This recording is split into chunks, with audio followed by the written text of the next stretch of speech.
கர்த்தருடைய வார்த்தையை நாம் கேட்போம். நீதிமொழிகள் 13:12. நெடுநாளாய், எல்லாம் சேர்ந்து வாசிப்போம். நெடுநாளாய் காத்திருக்குதல் இருதயத்தை இளைக்க பண்ணும், விரும்பினது வரும்போதோ ஜீவ விருட்சம் போல் இருக்கும். நீண்ட நாளாய் என் வாழ்வில் நான் எதிர்பார்த்திருக்கிற ஒன்று எனக்கு சம்பவிக்கவில்லை. அதை நான் எதிர்பார்த்திருக்கிறேன். அதை பற்றி ஒரு வெளிப்பாடும் இல்லை. அதை பற்றி ஒரு தெளிவாக எந்த ஒரு விவரங்களும் எனக்கு தெரியவில்லை என்ற காரியங்களை நாம் சிந்திக்க வேண்டும்.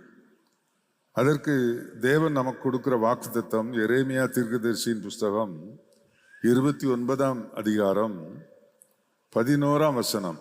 நீங்கள் எதிர்பார்த்திருக்கும் முடிவை உங்களுக்கு கொடுக்கும்படிக்கு நான் உங்கள் பேரில் நினைத்திருக்கிற நினைவுகளை அறிவேன் என்று கர்த்தர் சொல்லுகிறார். அவைகள் நன்மைக்கு சமாதானத்துக்கு ஏதுவானவைகள் என்று சொல்லுகிறார். சமாதானத்துக்கு ஏதுவான காரியங்களை எதிர்பார்த்து கொண்டிருக்கிற உங்களுக்கு அதை செய்யும்படிக்கு, அதை கொடுக்கும்படிக்கு நான் நினைத்து கொண்டு இருக்கிறேன், நான் நினைவில் வைத்திருக்கிறேன். அப்படி அவர் சொல்லுகிறார். கர்த்தருக்கு ஸ்தோத்திரம். தீமைக்கு ஏதுவான வைகள் இருக்குமானால் அது அவருடைய கணக்கில் வராது. பழைய ஏற்பாட்டில் செயல்பட்ட மாதிரி இந்த புதிய ஏற்பாட்டில் நாம் செயல்பட முடியாது. அவன் சாக வேண்டும், இவன் முனுக்கு இப்படி ஆக வேண்டும் என்பதெல்லாம் இந்த காலத்தில் உதவாது. சமாதானத்துக்கு ஏதுவான, நன்மைக்கு ஏதுவான, வாழ்வுக்கு ஏதுவான நல்ல காரியங்கள் நான் எதிர்பார்த்திருக்கிற நீண்ட நாள் நடவாத ஒரு விஷயம் என்றால் இன்றைக்கு கர்த்தர் அதை உங்களுக்கு வாக்கு பண்ணுகிறார். கர்த்தருக்கு ஸ்தோத்திரம். சில காரியங்கள் நமக்கு வெளிப்படுவதில்லை. உபாகமம் 29ஆம் அதிகாரம் 29ஆம் வசனம். மறைவானவைகள் நம்முடைய தேவனாகிய கர்த்தருக்கே உரியவைகள், வெளிப்படுத்தப்பட்டவைகளோ இந்த நியாயப்பிரமாணத்தின் வார்த்தைகளின்படி எல்லாம் செய்யும்படிக்கு நமக்கும் நம்முடைய பிள்ளைகளுக்கும் என்றைக்கும் உரியவைகள். மறைவானவைகள், இன்னும் அதை பற்றி ஒரு தெளிவு இல்லை, நீண்ட வருடங்கள் ஆகிவிட்டது என்று சொன்னால் அது தேவனுக்குரிய காரியம். அது தேவனும் அந்த விஷயமும். எனக்கு அந்த விஷயத்துல தொடர்ந்து நான் அதுல எனக்கு ஆர்வம் காட்ட அது நான் மறந்துட்டேன். அதை நினைச்சு இருந்து அதுக்கப்புறம் அதை விட்டுட்டேன். இப்போ அதை பத்தி நினைக்கிறதே இல்லை அப்படின்னு சொல்றது இருந்தா நீங்க விட்டுடலாம். ஆனா அவர் அதை விட மாட்டார். அது அவருக்குரியது. அவருக்கும் நீங்க மறந்துட்ட அந்த விஷயமும் அது அவருக்குரியது. அதை அவர் செய்வார், செய்யாமலும் இருப்பார். அது அவருடைய காரியம். ஒரு குடும்பத்துல ஒரு சம்பவம் நடக்கிறது. அது வேத புத்தகத்துல யாக்கோபின் குடும்பத்தில் நடந்த சம்பவம். இஸ்ரவேல் என்று ஆசீர்வதிக்கப்பட்டவன் குடும்பத்தில் நடந்த ஒரு சம்பவம். அந்த சம்பவத்தை குறித்து நாம் நிறைய பார்க்காமல், உங்களுக்கு எல்லாரும் தெரியும், அது யோசேப்பு தான் அதுல ரொம்ப முக்கியமான நபர். அந்த குடும்பத்தில் நடந்தது. ஆதியாகமம் 37ஆம் அதிகாரம் 2ஆம் வசனம். யாக்கோபின் சந்ததியின் வரலாறு. யோசேப்பு 17 வயதிலே தன் சகோதரருடனே ஆடுகளை மேய்த்து கொண்டிருந்தான். சரி, அவனை பற்றி அவன் தன் சகோதரர்களை பற்றி எல்லாம் தகப்பன்ட்டு சொல்லி வருவான். அப்படி சொல்லி இருக்கிறது. 41ஆம் அதிகாரம் 46ஆம் வசனம். யோசேப்பு எகிப்தின் ராஜாவாகிய பார்வோனுக்கு முன்பாக நிற்கும் போது 30 வயது உள்ளவனாய் இருந்தான். அப்பொழுது ஒரு சொப்பன வெளிப்பாடு சொல்லுகிறான். அதுல 7 வருஷம் செழிப்பு, 7 வருஷம் பஞ்சம் என்று சொல்லுகிறான். இப்பொழுது 30 வயதில் அவன் சொன்ன அந்த சொப்பன விளக்கம் 7 வருஷம் முடிஞ்சு அடுத்த 7 வருஷம் பஞ்சம் ஆரம்பித்து விட்டது. ஆகவே 17 வயது பார்வோனுக்கு முன்பாக நிற்கும் போது 30 வயது, அதற்கு பிற்பாடு 7 வருஷம் கழிந்து விட்டது. 37 வயது, ஏறக்குறைய 20 வருஷம், ஏறக்குறைய துல்லியமாக 20 வருடம் யோசேப்புக்கும் அவன் குடும்பத்துக்கும் தொடர்பே இல்லை. கொஞ்ச நாட்களாக அப்பாவை நினைத்து அவன் அழுதான், அவன் வேதனைப்பட்டான். தன் கூட பிறந்த தம்பி பெஞ்சமினை நினைத்து அவன் வருத்தப்பட்டான். அதுக்கு பிற்பாடு அவன் அதை மறந்து விட்டான். 41ஆம் அதிகாரத்தில் 50-51 பஞ்சமுள்ள வருஷங்கள் வருவதற்கு முன்னே யோசேப்புக்கு 2 குமாரர் பிறந்தார்கள். அவர்களை ஓன் பட்டணத்து ஆசாரியனாக்கிய போத்திபிராவின் குமாரத்தியாகிய அஸ்னாத்து அவனுக்கு பெற்றாள். யோசேப்பு என் வருத்தம் யாவும் என் தகப்பனுடைய குடும்பம் அனைத்தையும் நான் மறக்கும்படி தேவன் பண்ணினார் என்று சொல்லி மூத்தவனுக்கு மனாசே என்று பெயரிட்டான். 20 வருஷத்துல எல்லாத்தையும் மறந்துட்டானான். அவனுக்கு ஒரு குடும்பம் வந்துருச்சு. ஆஸ்நாத் அவனுக்கு மனைவியானாள். 2 பையன்களை பெற்று எடுத்துட்டா. இப்ப அதுல அவன் மூழ்கிட்டான். அவனுக்கு பாரமா இருந்த விஷயம் மறந்து போயிடுச்சு. வேறு ஏதோ ஒரு வழியில அவன் என்டர்டெயின் ஆயிட்டான். இப்போ அவனுக்கு காரியங்கள் மறந்து போயிடுச்சு. இப்போ இந்த காரியத்தில் எந்த வசனத்தை உள்ளே கொண்டு வரலாம்? மறைவானவைகள் கர்த்தருக்கே உரியவைகள் இல்லையா? வாஸ்தவம் இல்லவா? என்ன 29 மறைவானவைகள் நம்முடைய தேவனாகிய கர்த்தருக்கே உரியவைகள். தேவன் இந்த காரியத்தில் அமைதலா இருக்கிறார். பாருங்கள், அமைதலா இருக்கிறார். யாக்கோபுக்கு எத்தனை முறை தரிசனமாகி தேவன் யாக்கோபோட பேசி இருக்கிறார். அவன் சிறுவனாய் இருந்த போது, அவன் வாலிபனாய் இருந்த போது, அவன் தாயின் கற்பத்திலேயே அவனை தேவன் தனக்கென்று தெரிந்து கொண்டார் என்றும், அவன் தன் சகோதரனுக்கு பயந்து லாபான் என்கிற தன்னுடைய தாய்மாமன் வீட்டுக்கு போகிற வழியிலே அவனுக்கு தரிசனமாகி என்னென்ன அவனுக்கு செய்வார் என்றும், அவன் எப்போ திரும்பி வருவான் என்றும், அங்கேயும் ஒரு 20 வருடம் எல்லாம் தெளிவாய் சொன்னார். ஆனால் இப்பொழுது ஒரு செய்தி வருகிறது.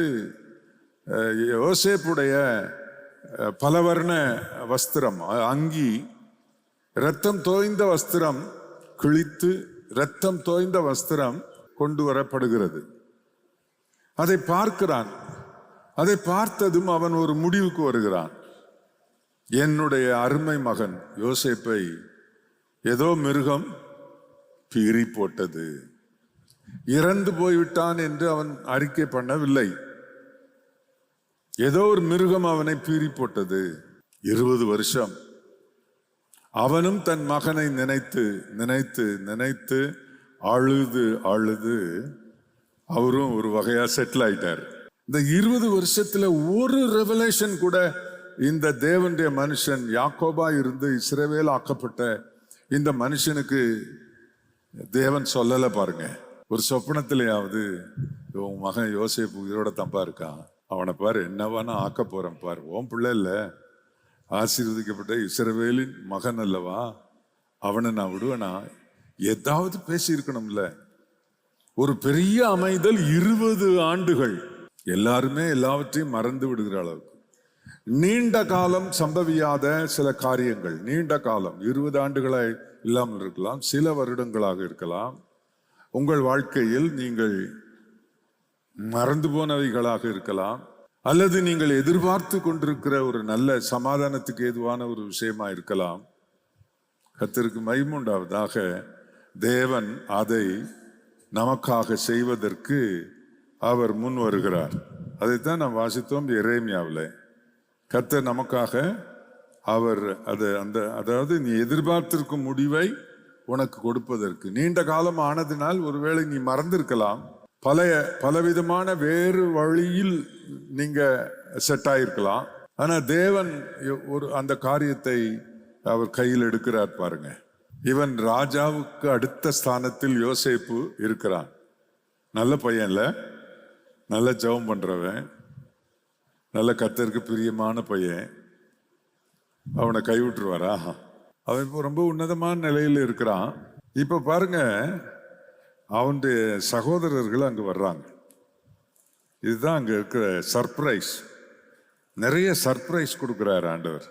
ஆதியாகமம் 42ஆம் அதிகாரம் இவன் பஞ்ச காலத்தில் யோசேப்பு கிட்ட மட்டும்தான் தானியம் இருக்குது. கடற்கரை மணலை போல தானியத்தை சேர்த்து வச்சிருக்கானாம்.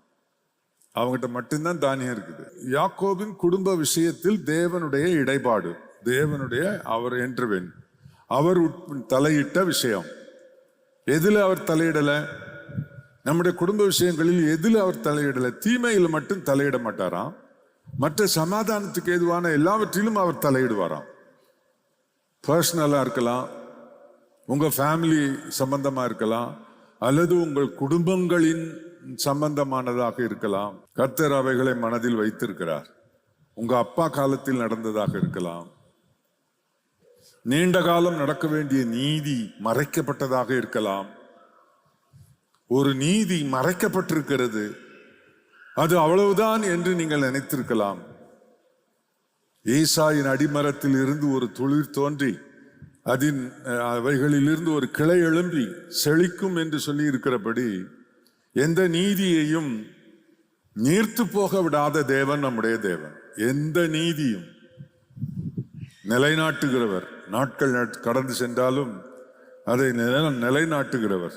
அந்த அரபு தேசத்தை சுற்றி இருக்கிற நாடுகளில் இருந்தெல்லாம் பஞ்சத்துக்கு யோசேப்பின் காலில் விழுந்து வணங்கி அவர்கள் பணம் கொடுத்து தானியம் வாங்கி செல்கிறார்கள்.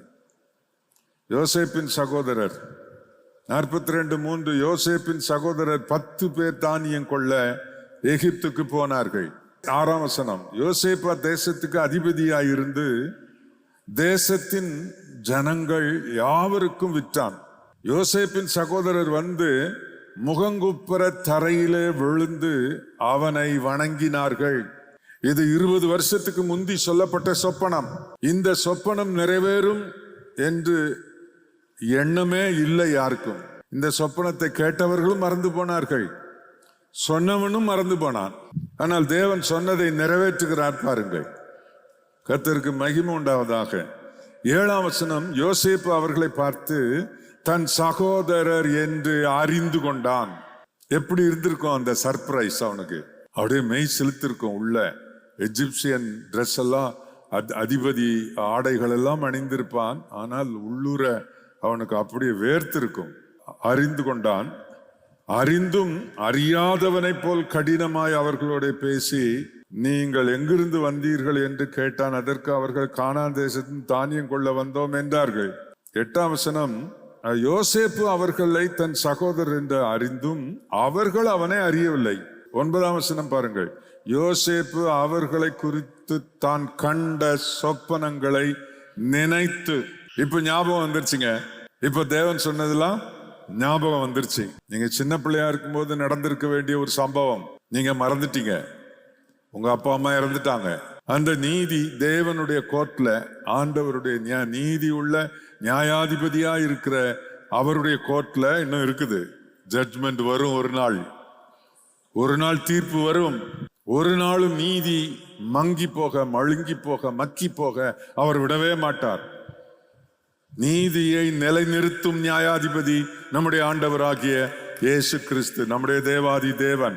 அவர்களுக்கு தெரியல யோசேப்புக்கு தெரிஞ்சிருச்சு. அவங்க அண்ணன்மார் அல்ல, அத்தனை பேரையும் தான் கண்ட சொப்பனத்தை நினைவு கூறுகிறான். ஒரு கணம் அப்படியே யோசிக்கிறான். 20 வருஷத்துக்கு பின்னாலே போகிறான். தான் கண்ட சொப்பனத்தை சொல்லுகிறான். சொன்ன சொப்பனத்தை அவர்கள் கேட்டு கோபம் அடைந்ததை அவன் யோசித்து பார்க்கிறான். அவனை அடித்து குழியில், சில நாட்களில் அவனை அடித்து குழியில் போட்டதை அவன் நினைவு கூறுகிறான். சகலத்தின் நினைவு கூறுகிறான். யோசேப்பின் நீதி நிலைநாட்டப்படுகிறது. அல்லேலூயா. கர்த்தருக்கு மகிமை உண்டாவதாக. நான் இதில் ஆழமான நம்பிக்கை உள்ளவன். என் தேவன், நான் ஆராதிக்கிற என் தேவன் காலம் தாழ்ந்ததினால் என் நீதியை தோண்டி புதைத்து விடுகிறவர் அல்ல. நிச்சயமாய் என் நீதி நிலை நிற்க அவர் செய்வார். அல்லேலூயா. ஆமென். கர்த்தருக்கு மகிமை உண்டாவதாக. அதாவது இது ரொம்ப முக்கியமான விஷயம். இதுக்கு இடையில் நடந்ததெல்லாம் உங்களுக்கு தெரியும். அவங்கள கொஞ்சம் கொஞ்சம் அப்படி டீஸ் பண்றான், அவங்களோட கொஞ்சம் ஒரு விளையாட்டு விளையாடுறான். ஆனா அவங்க மேல அன்பு நிறைய இருக்குது. அவங்க கொடுத்த பணத்தெல்லாம் அவங்க மூட்டையிலேயே வச்சு அனுப்பிடுறான். அன்பினால் சில விளையாட்டுகளை அவன் விளையாடினான். கர்த்தருக்கு ஸ்தோத்திரம். இப்ப பாருங்க 45ஆம் அதிகாரம் 3ஆம் வசனம். யோசேப்பு தன் சகோதரரை பார்த்து, நான் யோசேப்பு, என் தகப்பனார் இன்னும் உயிரோடு இருக்கிறாரா என்றான். அவனுடைய சகோதரர் அவனை முன்பாக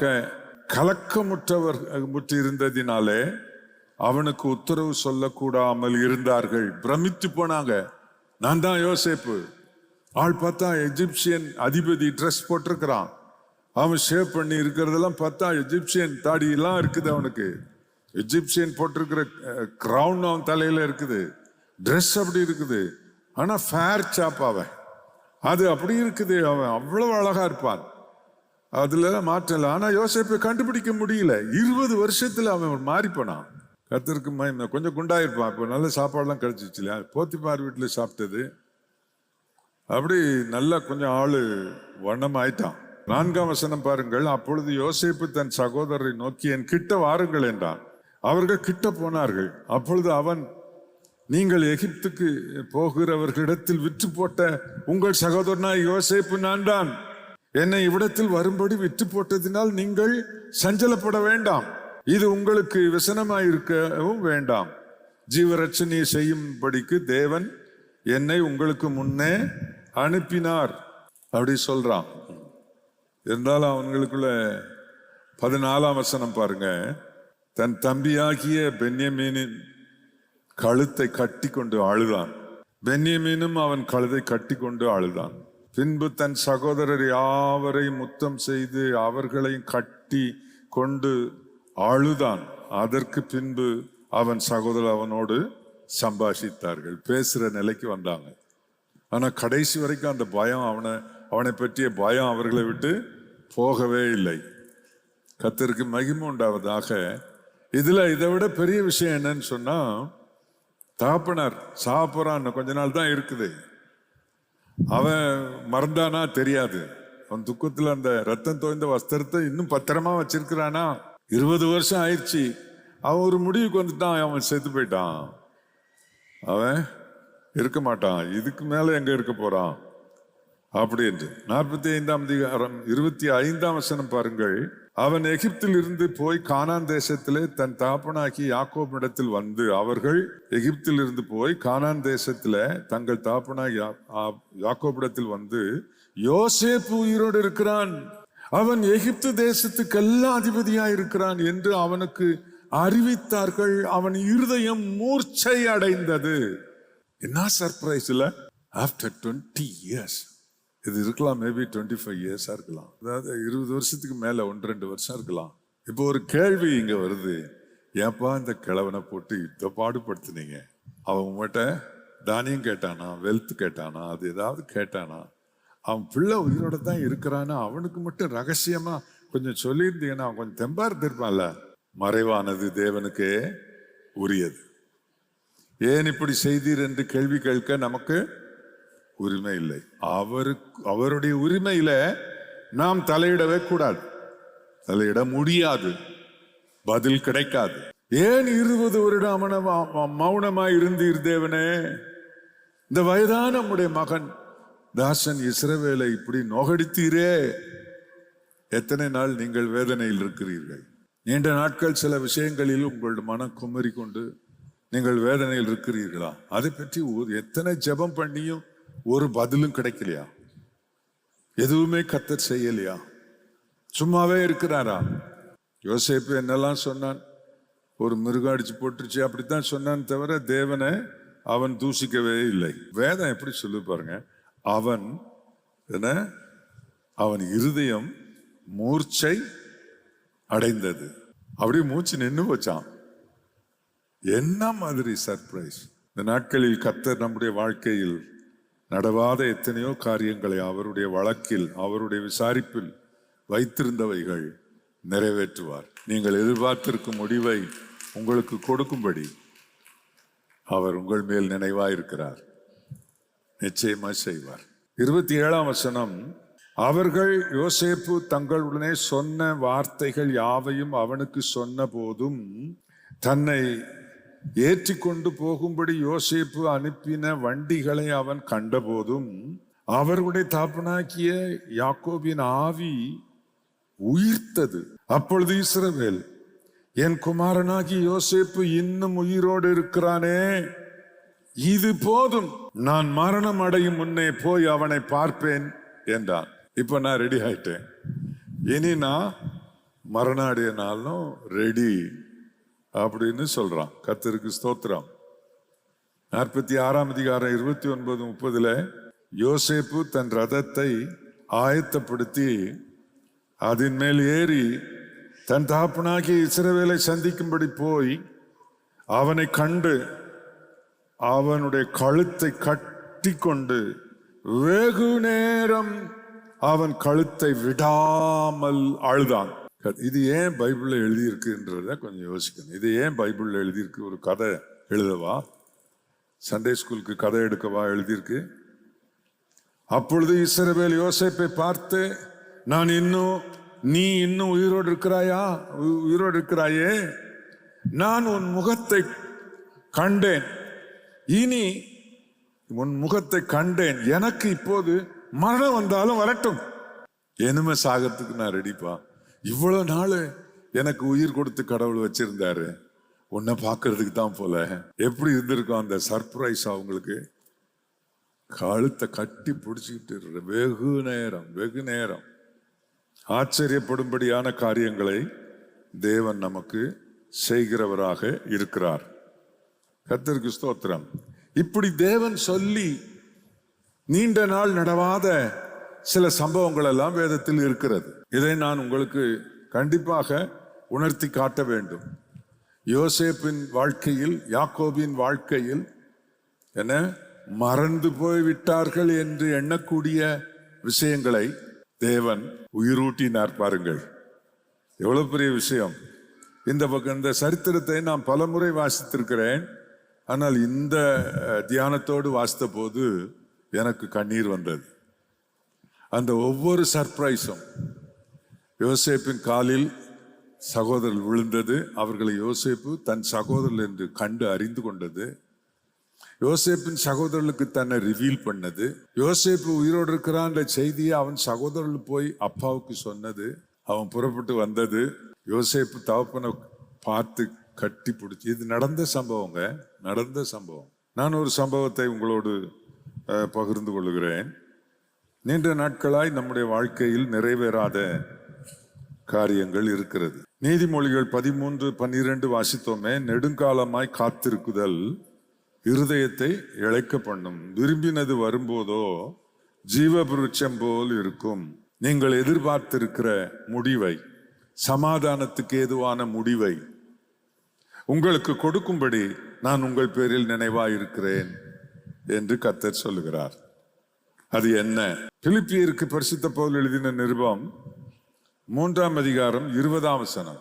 நம்முடைய குடியிருப்போ பரலோகத்தில் இருக்கிறது, அங்கிருந்து கர்த்தராகிய இயேசு கிறிஸ்து என்னும் இரட்சகர் வர எதிர்பார்த்து கொண்டிருக்கிறோம்.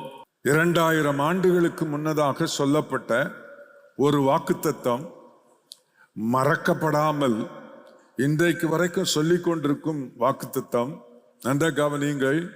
சிலர் மறந்து விட்டார்கள், யோசேப்பு மறந்தது போல சிலர் மறந்து விட்டார்கள், நிகழ்வை மறந்து விட்டார்கள், கர்த்தர் வருவார் என்பதை மறந்து விட்டார்கள், இயேசு வருவார் அந்த எதிர்பார்ப்பு. அங்கே பவுல் சொல்லுகிறார், கர்த்தராகிய இயேசு கிறிஸ்து என்னும் இரட்சகர் வர எதிர்பார்த்து கொண்டிருக்கிறோம். How many years? 2000 ஆண்டுகளுக்கு மேலாக நாம் எதிர்பார்த்திருக்கிற காரியம் நமக்கு நெடுங்காலமாய் காத்திருத்தல் இருதயத்தை இளைக்க பண்ணும். விரும்பினது வரும்போதோ ஜீவ விருட்சம் போல் இருக்கும். ஆண்டவராகிய இயேசு கிறிஸ்து வருவார், அவர் வருவார் என்ற அந்த செய்தியை நான் எனக்கு புத்தி தெரிந்ததிலிருந்து கேட்டுக்கொண்டே வருகிறேன். என்ன? இயேசு ராஜா வருவார், இன்னும் கொஞ்சம் காலம்தான், மோட்சலோகம் சேர்ந்திடுவோம். இயேசு ராஜா வருவார், இன்னும் கொஞ்சம் காலம்தான், மோட்சலோகம் சேர்ந்திடுவோம். நாங்க சின்ன பிள்ளையா இருக்கும்போது கொட்டடிச்சு எங்க சர்ச்சில் பாடுவாங்க. என்ன என்ன ஆனந்தமா இருக்கும். அந்த ஆனந்தம் தொடர்கிறது, எதிர்பார்ப்பு நிறைவேறாமல் இருக்கிறது. நீண்ட நாள் எதிர்பார்ப்பு யோசேப்புக்கு நிறைவேறினது போல அவனுக்கு ஒரு பெரிய சர்ப்ரைஸா இருந்தது. அது மாத்திரமல்ல, அவன் மூர்ச்சி நின்று விடும் அளவுக்கு அது அவனுக்கு அதிர்ச்சியூட்டும் ஒரு செய்தியா இருந்தது. நானும் ஒரு காரியத்தை எதிர்பார்த்து கொண்டே இருக்கிறேன். நீண்ட நாட்களாக வரவேண்டிய பணத்தை குறித்தல்ல, எந்த மனிதனை குறித்தும் அல்ல, நான் திரும்ப வருவேன் என்று சொல்லி போன என் ஆண்டவராகிய இயேசு கிறிஸ்து. ஹல்லேலூயா, கர்த்தருக்கு மகிமை உண்டாவதாக. அங்கே இருந்து கர்த்தராகிய இயேசு கிறிஸ்து என்னும் இரட்சகர் வர எதிர்பார்த்து கொண்டிருக்கிறோம். கர்த்தருக்கு ஸ்தோத்திரம். 1 தெசலோனிக்கேயர் 4ஆம் அதிகாரம் 16-17, ஏனெனில் கர்த்தர் தாமே ஆரவாரத்தோடும் பிரதான தூதனுடைய சத்தத்தோடும் தேவ காலத்தோடும் வானத்தில் இருந்து இறங்கி வருவார். அப்பொழுது கிறிஸ்துவுக்குள் மரித்தவர்கள் முதலாவது எழுந்திருப்பார்கள். பின்பு உயிரோடுக்கு நாமும் கர்த்தருக்கு எதிர்கொண்டு போக மேகங்கள் மேல் அவரோடு கூட ஆகாயத்தில் எடுத்துக்கொள்ளப்பட்டு இவ்விதமாய் எப்பொழுதும் கர்த்தருடனே கூட இருப்போம். யாக்கோபின் குடும்பம் யோசேப்போட போய் சேர்ந்து விட்டது. வாழ்நாளெல்லாம் அவர்கள் ஒன்றாய் எகிப்திலே கோசேன் என்கிற செழிப்பான இடத்தில் அவர்கள் வாழ்ந்தார்கள். கர்த்தருக்கு மகிமை உண்டாவதாக. ஒரு நாள் அந்த எதிர்பார்ப்பு அற்று போயிட்டோ, அவர்கள் நினைவில் இருந்ததோ, அது நிறைவேறினது. ஆனால் கிறிஸ்தவ மக்களே, விசுவாச மக்களே, நாம் நம்முடைய கர்த்தராகிய இயேசு கிறிஸ்து வர எதிர்பார்த்து கொண்டிருக்கிறோம். எத்தனை பேர் ஆம், நாங்கள் எதிர்பார்த்து கொண்டிருக்கிறோம். ஹல்லேலூயா. எல்லாவற்றிற்கும் முடிவு அப்பொழுது உண்டாகும். எல்லா தீமைகளுக்கும் முடிவு அப்பொழுது வரும். எல்லா சாத்தானுடைய கிரியைகளுக்கும் முடிவு அப்பொழுது வரும். அந்த உன்னதமான நாள், அந்த இன்ப நாள், நான் யோசேப்பை காண்பேன். நான் யோசேப்பை பார்த்த இனி நான் மரித்தாலும் பரவாயில்லை, நான் யோசேப்பை நான் பார்ப்பேன் என்று சொல்லி ஆசைப்பட்ட யாக்கோபுக்கு இந்த ஆசீர்வாதத்தை தந்த தேவன் நமக்கும் இந்த ஆசீர்வாதத்தை நிச்சயமாக தருவார். கர்த்தருக்கு ஸ்தோத்திரம். ஹல்லேலூயா. அப்போஸ்தலர் நடபடிகள் 1ஆம் அதிகாரம் 10-11 வசனம். அவர் போகிற போது வானத்திலே பிதா உயிர்த்தெழுந்த பிற்பாடு அவர் பிதாவிடத்துக்கு போகிற போது அவர்கள் வானத்தை அண்ணாந்து பார்த்து கொண்டிருக்கையில் இதோ வெண்மையான வஸ்திரம் தரித்தவர்கள் 2 பேர் அவர்கள் அருகே நின்று, கலிலேயராகிய மனுஷரே, நீங்கள் ஏன் வானத்தை அண்ணாந்து பார்த்து நிற்கிறீர்கள்? உங்களிடத்திலிருந்து வானத்துக்கு எடுத்துக்கொள்ளப்பட்ட இந்த இயேசுவானவர் எப்படி உங்கள் கண்களுக்கு முன்பாக வானத்துக்கு எழுந்தருளி போனாரோ அப்படியே மறுபடியும் வருவார். நாங்கள் எதிர்பார்த்து கொண்டிருக்கிறோம். ஏசாயா தீர்க்கன் மூலம் தேவன் சொல்லுகிறார், நீ எதிர்பார்த்திருக்கும் முடிவை உனக்கு கொடுக்கும்படிக்கு உன்மேல் நான் நினைவாயிருக்கிறேன் என்று இந்த பூலோகத்தில் உள்ள திருச்சபைகளுக்கு எல்லாம் அவர் சொல்லுகிறார். அல்லேலூயா. இயேசு வருவார். யாக்கோபின் வாழ்க்கையில சம்பவியாது, நடக்காது, முடிந்து விட்டது என்று நினைத்த ஒரு காரியத்தை தேவன் எவ்வளவு நேர்த்தியாய் ஒரு உயிர்த்தெழுதலோடு, ஒரு சமாதானத்தோடு, ஒரு சந்தோஷத்தோடு அவர்களெல்லாம் ஒன்றாய் சந்திக்க செய்தார். அதுபோல அன்பானவர்களே, நம்முடையவர்கள் அனைவரோடும் நாம் ஒன்று சேரும் ஒரு நாள் சீக்கிரத்தில் இருக்கிறது. அதைத்தான் பிலிப்பியருக்கு எழுதும்போது பரிசுத்த பவுல் சொல்லுகிறார். அதாவது இயேசு கிறிஸ்து என்னும் கர்த்தராகிய இயேசு கிறிஸ்து என்னும் இரட்சகர் வர எதிர்பார்த்து கொண்டிருக்கிறோம்.